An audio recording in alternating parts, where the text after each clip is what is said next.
जब पांडव का, युधिष्ठिर आदि पांचों भाइयों का जब 13 वर्ष के लिए वनवास, यानी 12 वर्ष का वनवास और 1 वर्ष का अज्ञातवास, तो उस अज्ञातवास में जब पांडव विराट नगर में जब शरण लेते हैं, उसी प्रसंग में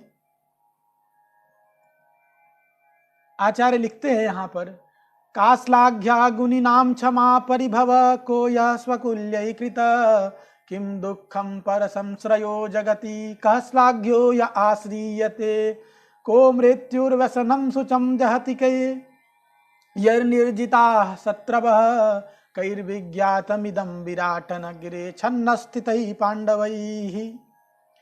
कितना सुंदर उपदेश है। कहते का श्लाघ्या, प्रशंसनीय क्या है, श्लाघ्य क्या है, तो कहते गुणी नाम क्षमा, गुणियों का जो क्षमा है वही प्रशंसनीय है संसार में।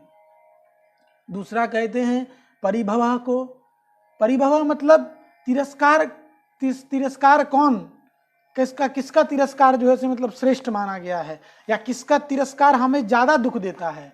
तो कहा है जो तिरस्कार अपने कुल से, अपने बांधवों से, अपने परिजनों से, अपने लोगों के द्वारा जो तिरस्कार दिया जाता है वह तिरस्कार असहनीय होता है। तो कहते हैं परिभव को, तो यह स्वकुल्य कृतः, जो स्वकुल के द्वारा किया गया तिरस्कार हो वह असहनीय होता है।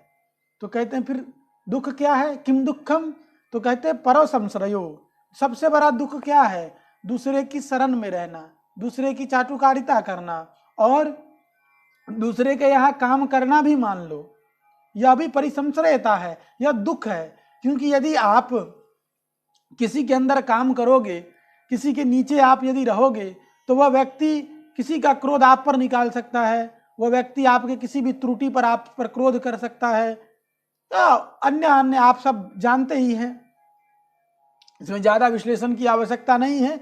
परंतु यहाँ आचार्य चरण सत्य अनुभव करके कह रहे हैं कि दुख क्या है, तो पर संश्रय, दूसरे के आश्रित रहना ही सबसे बड़ा दुख है। किम दुखम पर संश्रयो जगति का, जगति का श्लाघ्यो, जगत में कौन प्रशंसनीय है, जगति का श्लाघ्यो, जग में कौन प्रशंसनीय है, तो कहते हैं यह आश्रीयते, जो लोगों को शरण देता है वह प्रशंसनीय है, चाहे वो आचार्य हो, गुरु हो। क्योंकि गुरु जगत में प्रशंसनीय श्लाघ्य इसीलिए होते हैं क्योंकि वह हम जैसे दीन को, दुखियारे को शरण प्रदान करते हैं।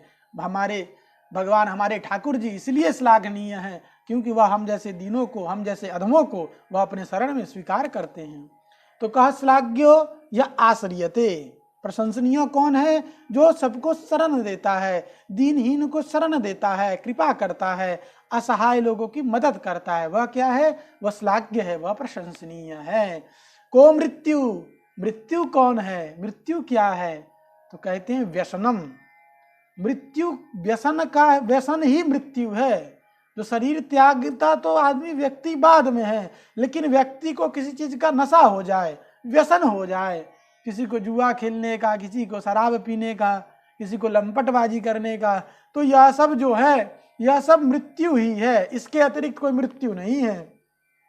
को मृत्यु व्यसनम, कहते सूचम जाति के भाई शोक कौन त्याग सकता है, तो कहते हैं यही निर्जिता शत्रवः, जिसने अपने शत्रुओं को जीत लिया है वह क्या है, वह चिंता मुक्त हो सकता है।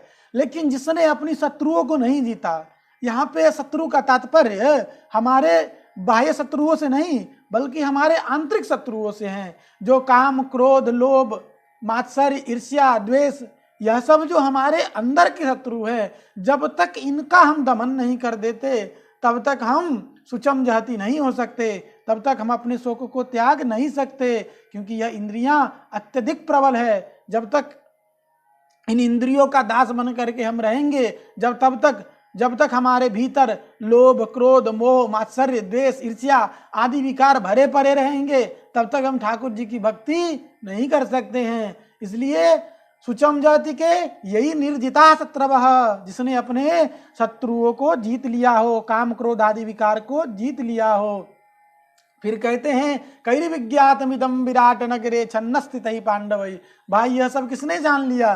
तो कहा विराट नगर में छुपे हुए पांडव ने यह बात जान लिया।